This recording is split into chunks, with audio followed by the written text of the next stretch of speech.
আসসালামু আলাইকুম।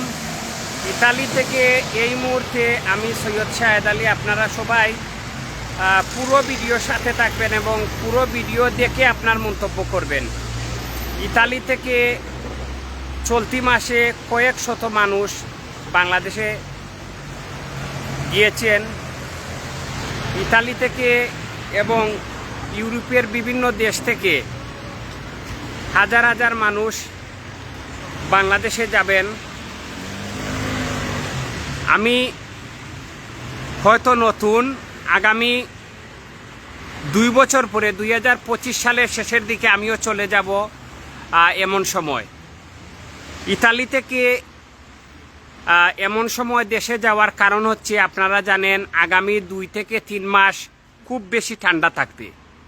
আর আগামী 2 থেকে 3 মাস খুব বেশি ঠান্ডা থাকার কারণে অনেকে এই সময়টাকে দেশে কাটান। হয়তো আমার মতন 90 ইতালি সম্ভব হবে না দেশে যাওয়া, কারণ আল্লাহর হুকুম যদি হয় আগামী 2025 সালের শেষের দিকে যদি আমি বেঁচে থাকি তাহলে দেশে যাব। এই মুহূর্তে ইতালি থেকে নয়, ইউরোপের বিভিন্ন দেশ থেকে অনেকেই দেশে যান। কারা যান? যাদের অবস্থান একটু ভালো। আপনি আমি হয়তো সম্ভব হবে না, কারণ আমরা যারা নতুন এসেছি আমরা হয়তো সম্ভব হবে না। রুবেল আহমদ, আমি বাড়িতে কে থেকে বলছি দেখছি। ধন্যবাদ। কে কোথা থেকে আমার সাথে সংযুক্ত হয়েছেন আপনাদের সবাইকে আমার পক্ষ থেকে আন্তরিক ধন্যবাদ জানাই। আপনারা অবশ্যই কমেন্টে জানিয়ে দিবেন সাউন্ড এবং নেটওয়ার্ক ঠিক আছে নি।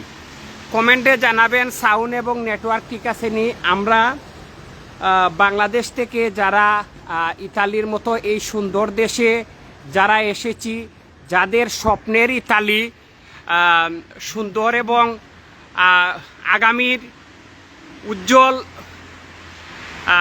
দিন কাটানোর জন্য, আগামী দিনে সুখে শান্তিতে থাকার জন্য হয়তো অনেকেই ইতালিতে আসেন এবং আসছেন। যারা আগামী ডিসেম্বরে 2 তারিখ, 4 তারিখ এবং 12 তারিখে আবেদন করবেন, 3টি ক্যাটাগরিতে এবার আবেদন করা যাবে। যারা আবেদন করবেন হয়তো তাদের ভিসা আগামী ফেব্রুয়ারি বা মার্চে হবে, তখন কিন্তু অনেকেই আসবেন। তখন আমি যেটা জানিয়ে রাখি, তখন কিন্তু অনেক সুযোগ সুবিধা ভালো, কারণ বছরের শুরুতে আসলে অনেকেই কাজ পায়।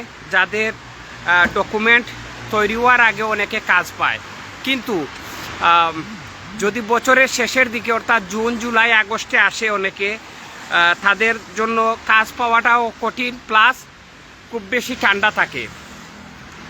তা আমি যেটা আপনাদের সকলের কাছে হয়তো অনেকে মনে করবেন যে ইতালি থেকে মানুষ হঠাৎ করে চলে যায়, ক্যাপশনটা এভাবে নয়। আপনারা অবশ্যই বুঝবেন যে ইতালি সহ ইউরোপের অনেক দেশ থেকে অনেকেই চলে যাচ্ছে এই মুহূর্তে চলে যাওয়ার কারণ হচ্ছে দেশে যে আগামী 2 থেকে 3 মাস খুব বেশি ঠান্ডা থাকবে। এখনও হয়তো আমাদের মতো অনেকেই যে ঠান্ডা, সেই ঠান্ডা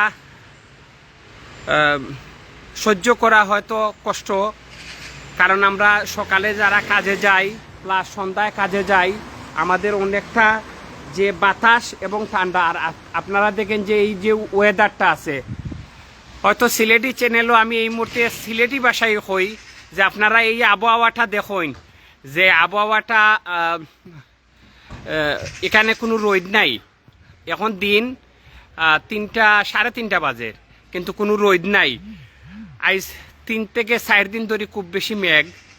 আপনারা দেখুন, ওই যদি আমি আপনারা দেখাই, প্রত্যেকের গায়ের মধ্যে ঠান্ডার কাপড় আছে। এই মুহূর্তেও কিন্তু ঠান্ডার কাপড়, সকালে তো আরও বেশি, সন্ধ্যার পরে আরও বেশি ঠান্ডার কাপড়, খুব বেশি ঠান্ডা থাকে। হয়তো আপনারা আমার দিকে চাইলে দেখবা যে আমার গার মধ্যে গেঞ্জি, কারণ আমি গরম যে গাতনে আইছি, এর লাগে আমার গায়ে গেঞ্জি, বাট আমার পিছনে জ্যাকেট আছে। হয়তো যারা আপনারা একটু জানাইবা সাউন্ড ঠিক আছে নি, সাউন্ড এবং নেটওয়ার্ক ঠিক আছে নি, আর সে কোন জায়গাতনে দেখরা আর সে ইটালিত আইতা আগামী দিনে যারা আইবা ইনশাল্লাহ কমেন্ট করবা আপনারা লগে সিলেটি চ্যানেলের মাধ্যমে পরিচয় হইব। আপনারা সিলেটি চ্যানেলের এজন শুভানুদ্দায়ী হিসাবে পরিচয় হইব। আর স্বপ্নের ইতালিতে যারা আইবা ইনশাল্লাহ প্রিপারেশন লই আইবা, যারা এগ্রিকালচার বিষয়ে আইবা 4 থেকে 6টা মাস খুব বেশি কষ্ট করতে হইব। আর এই কষ্টর মাধ্যমে হয়তো আগামী দিনে আপনারা অনেক সুখে শান্তিতে ইতালিতে বসবাস করতে পারবা, হয়তো আল্লাহর হুকুম হয়। যদি আমার হয়তো কথাবার্তায় অনেক ভুল ভ্রান্তি হইব, আপনারা ক্ষমা সুন্দর দৃষ্টিতে দেখবা। আমি এই মুহূর্তে বিদায় নেইরাম। যে কোনো সময় পরামর্শ লাগে ইনশাল্লাহ আমি সৈয়দ শাহেদ আলী, আমার পেজও এবং আমার সাথে আপনারা যোগাযোগ করবা ইনশাল্লাহ। শুধুমাত্র আপনারা একজন ভাই হিসাবে পরামর্শ দেওয়ার চেষ্টা করব। আর আল্লাহর যদি হুকুম হয় 2025 সালের শেষের দিকে এমন সময়ে আমি দেশে যাইমু।